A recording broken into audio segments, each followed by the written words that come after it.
ശബരിമല സ്വർണ്ണക്കേസ് വിവാദമാകുകയാണ്. ഇതിനിടയിൽ ശബരിമലയിൽ സ്വർണ്ണക്കൊള്ളക്കേസിന്റെ അന്വേഷണം വഴിമുട്ടി എന്ന രീതിയിലുള്ള ഒരു സുപ്രീം കോടതിയുടെ പരാമർശം ഇതിനിടയിൽ ഉണ്ടായിട്ടുണ്ട്. ഇപ്പോൾ ഈ വിഷയത്തിൽ വിശ്വ ഹിന്ദു പരിഷത്തിന്റെ സംസ്ഥാന അധ്യക്ഷൻ വിജി തമ്പി മാധ്യമങ്ങളെ കാണുന്ന ദൃശ്യങ്ങളാണ്. സ്വാമിയെ ശരണമയ്യപ്പ. കേരളത്തിന്റെ ആധ്യാത്മിക മണ്ഡലത്തിൽ എന്നും ഒരു ഉജ്ജ്വല തേജസ്സാണ് ശബരിമല ക്ഷേത്രം. ശബരിമല ക്ഷേത്രം ആധ്യാത്മികമായി മാത്രമല്ല, കേരളത്തിന്റെ സാമ്പത്തിക അവസ്ഥയെ പോലും പല രീതിയിലും സഹായിച്ചുകൊണ്ടിരിക്കുന്ന ക്ഷേത്രമാണ്. അവിടെ അരവണയും അപ്പവും ഇട്ട് കിട്ടുന്ന പൈസയില്ല, മറ്റു രീതിയിലുള്ള പണം അല്ലാതെ തന്നെ കേരളത്തിന്റെ ഒരു സാമ്പത്തിക സ്ഥിതിക്ക് ഏറ്റവും അധികം സഹായം ചെയ്തുകൊണ്ടിരിക്കുന്ന ഒരു ക്ഷേത്രമാണ് ശബരിമല. അത് ഏത് രീതിയിലായാലും ശബരിമലയിലേക്ക് ഒഴുകിയെത്തുന്നത് കൂടുതൽ ആൾക്കാരും കേരളത്തിന് പുറത്തു നിന്നാണ്. മറ്റ് സംസ്ഥാനങ്ങളിൽ നിന്നും ഭാരതത്തിന് പുറത്തു നിന്നുള്ള ആൾക്കാരാണ് ശബരിമലയിലേക്ക് എത്തുന്നത്. അവർ വരുന്നതിലൂടെ തന്നെ പല രീതിയിലുള്ള വരുമാനവും കേരള സർക്കാരിന് ലഭിച്ചുകൊണ്ടിരിക്കുന്നു. അത് ഞാൻ അതിനെ വിശദീകരിക്കേണ്ട ആവശ്യമില്ല. അപ്പോൾ അത്രയും ഒരു പ്രത്യേക കാലഘട്ടത്തിൽ ഇത്രയും ഭക്തജനങ്ങൾ ഒന്നിച്ചൊഴുകിയെത്തുന്ന ഒരു സ്ഥലം ഭാരതത്തിൽ മറ്റെവിടെയെങ്കിലും ഉണ്ടോ എന്ന് ചോദിച്ചാൽ ചിലപ്പോൾ ഇല്ല എന്ന് തന്നെ പറയേണ്ടി വരും. കാര്യം ഇത്രയും ഒരു ചെറിയ ക്ഷേത്രം, ഇതൊരു കാനന ക്ഷേത്രമാണ്. ആ ക്ഷേത്രത്തിലേക്കാണ് ഒരു മണ്ഡലകാലത്ത് ഇത്രയും ഭക്തജനങ്ങൾ ഒന്നിച്ചെത്തുന്നത്. അതിന് പ്രധാന കാരണം ആ ക്ഷേത്രത്തിന്റെ ചൈതന്യമാണ്. അവിടെ നൈഷ്ഠിക ബ്രഹ്മചാരിയായ അയ്യപ്പസ്വാമി, ആ ഒരു ക്ഷേത്രത്തിന്റെ ചൈതന്യമാണ് ഇത്രയും ഭക്തജനങ്ങളെ അങ്ങോട്ടേക്ക് ആകർഷിക്കുന്നത്. അതുകൊണ്ട് തന്നെ ആ ക്ഷേത്രത്തിൽ ഇത്രയും വരുമാനം വന്നുകൊണ്ടിരിക്കുന്നത്. ഈ വരുമാനം കുറെ കാലങ്ങളായിട്ട് ദേവസ്വം ബോർഡ് യാതൊരു രീതിയിലുള്ള ക്ഷേത്രത്തിന്റെയോ അവിടെ വരുന്ന ഭക്തജനങ്ങൾക്ക് സൗകര്യം ഒരുക്കാനോ അല്ലെങ്കിൽ മറ്റു വികസന പ്രവർത്തനങ്ങളോ ചെയ്യാതെ ഈ പണം അതുപോലെ മോട്ടിച്ചുകൊണ്ട് പോകുന്നൊരവസ്ഥയാണ് ഇത്രയും കാലം നമ്മൾ കണ്ടുകൊണ്ടിരുന്നത്. ഇപ്പൊ പണത്തിൽ നിന്ന് മാറി ഭഗവാന് ആൾക്കാർ സമർപ്പിച്ചിട്ടുള്ള, ഭക്തജനങ്ങൾ സമർപ്പിച്ചിട്ടുള്ള സാധനങ്ങൾ പോലും മോഷ്ടിച്ചു കൊണ്ടുപോകുന്നൊരവസ്ഥയാണ് കഴിഞ്ഞ കുറെ കാലങ്ങളായിട്ട് കണ്ടുകൊണ്ടിരിക്കുന്നത്. വിജയ് മല്യ എന്ന് പറയുന്ന ഒരു വലിയ ബിസിനസ്സുകാരൻ 32 കിലോയോളം സ്വർണം, തനി തങ്കം ഭഗവാൻ സമർപ്പിക്കുകയും ആ തങ്കത്തിൽ അവിടുത്തെ ക്ഷേത്രത്തിന്റെ വാതിലുകളും കട്ടിളപ്പാളികളും ചുറ്റുമുള്ള അലങ്കാരങ്ങളും അവിടുത്തെ ദ്വാരപാലക ശില്പങ്ങളുടെ ഗോളകളും എല്ലാം സ്വർണം പൊതിയാണ് ചെയ്തത്. ആ സ്വർണം പൊതിഞ്ഞത് തനി തങ്കമാണ്. അത് അവിടെ വെച്ച് തന്നെയാണ് ചെയ്തിരിക്കുന്നത്, ശബരിമല വെച്ച് തന്നെയാണ് ചെയ്തത്. ഇതിനെയാണ് ദേവസ്വം ബോർഡ് സ്വർണം പൊതിഞ്ഞതിനെ മാറ്റി സ്വർണം പൂശിയതാക്കി, അത് ചെമ്പുവാളിയാക്കി പല രീതിയിലും. 2019 കാലഘട്ടത്തിൽ ഈ അവിടെ പ്രളയം കഴിഞ്ഞുള്ള കോവിഡിന്റെ കാലഘട്ടത്തിൽ പലരും ഭക്തജനങ്ങൾക്ക് അവിടെ എത്താൻ പറ്റാതിരുന്നൊരു സാഹചര്യത്തിൽ അതിനെ മുതലെടുത്തുകൊണ്ട് ഇതെല്ലാം മോഷ്ടിക്കുകയാണ് ചെയ്തിരിക്കുന്നത്. കാര്യം ഈ കാലഘട്ടത്തിലെല്ലാം ശബരിമല ക്ഷേത്രം CPM-ന്റെ നേതൃത്വത്തിലുള്ള ദേവസ്വം ബോർഡിന്റെ കീഴിലായിരുന്നു. ആ ദേവസ്വം ബോർഡിലെ ആൾക്കാരും ആ കാലഘട്ടത്തിലുണ്ടായിരുന്ന ദേവസ്വം മന്ത്രിയും മറ്റ് ദേവസ്വം ബോർഡിലെ സ്റ്റാഫുകളും എല്ലാം ചേർന്ന് വലിയൊരു തീവട്ടിക്കൊള്ളയാണ് ശബരിമലയിൽ നടത്തിയിട്ടുള്ളത്. കോടിക്കണക്കിന് രൂപ വിലയുള്ള സ്വർണം. ആ സ്വർണം മാത്രമല്ല, അതിനുള്ള അപൂർവത എന്ന് പറയുന്നത് ഭഗവാന്റെ തിരുവാഭരണങ്ങളാണ്. ആ തിരുവാഭരണങ്ങൾക്ക് ഇന്ന് വില മതിക്കാൻ പറ്റില്ല.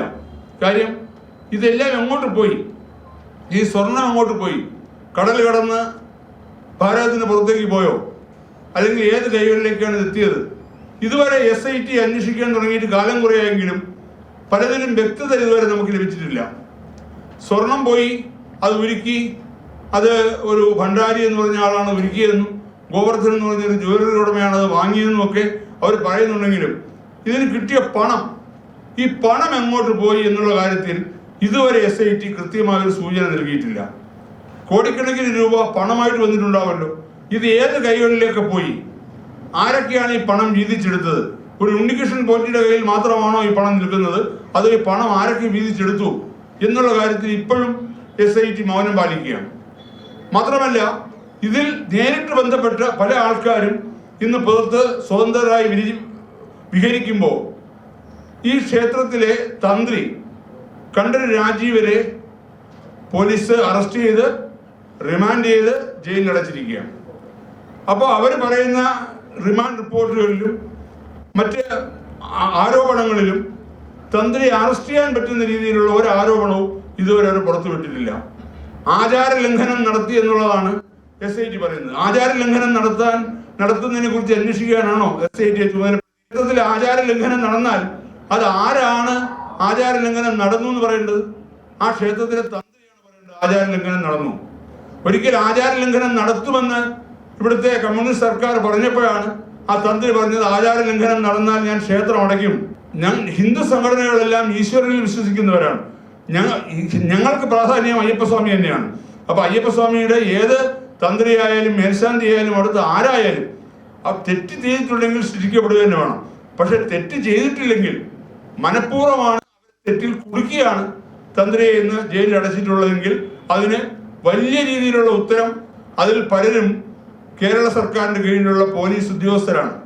അതുകൊണ്ട് തന്നെയാണ് വിശ്വ ഹിന്ദു പരിഷത്തും ഇവിടുത്തെ കർമ്മസമിതിയും എല്ലാ സംഘടനകളും ആവശ്യപ്പെടുന്നത് ഇത് SIT അന്വേഷിച്ചാൽ ഈ കേസ് എങ്ങും എത്തില്ല, ഇത് ഒരു കേന്ദ്ര ഏജൻസിയായ CBI തന്നെ അന്വേഷിക്കണമെന്നുള്ളത്. അത് കുറെ നാളുകൊണ്ട് പറഞ്ഞുകൊണ്ടിരിക്കുകയായിരുന്നു. വിശ്വ ഹിന്ദു പരിഷത്ത് CBI അന്വേഷിക്കണമെന്ന രീതിയിൽ ഹൈക്കോടതിയിൽ ഹർജി ഫയൽ ചെയ്തിട്ടുണ്ട്. BJPയും അതുപോലെ ഹർജി ഫയൽ ചെയ്തിട്ടുണ്ട്. പക്ഷെ ഇതുവരെ ഹർജി ഹൈക്കോടതി പരിഗണിച്ചിട്ടില്ല. അതുകൊണ്ട് തന്നെയാണ് സുപ്രീം കോടതിയും പല രീതിയിലും ഇതിന് ഈ ക്ഷേത്രങ്ങളിലുള്ള ഈ സ്വത്ത് അടിച്ചുകൊണ്ട് പോകുന്നതിനെ സുപ്രീം കോടതി വിമർശിക്കുകയും ചെയ്തു.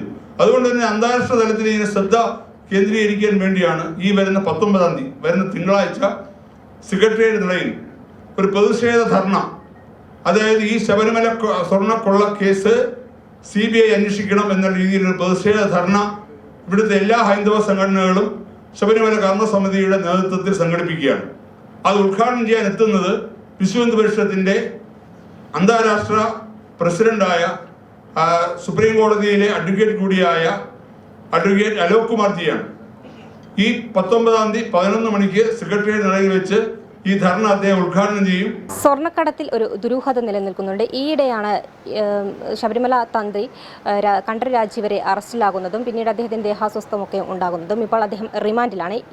ഇതിലൊക്കെ ഒരു ദുരൂഹത നിലനിൽക്കുമ്പോൾ ഈ SITയുടെ അന്വേഷണവും മന്ദഗതിയിലാണ് നീങ്ങുന്നത്. അത്തരമൊരു സാഹചര്യത്തിൽ ഈ കേസ് CBI അന്വേഷിക്കണം എന്നുള്ള ഒരു ആവശ്യമാണ് വിജി തമ്പി ഉന്നയിക്കുന്നത്. ക്യാമറമാൻ അനിൽകുമാറിനൊപ്പം അനശ്വര, വിസ്മയ ന്യൂസ്, തിരുവനന്തപുരം.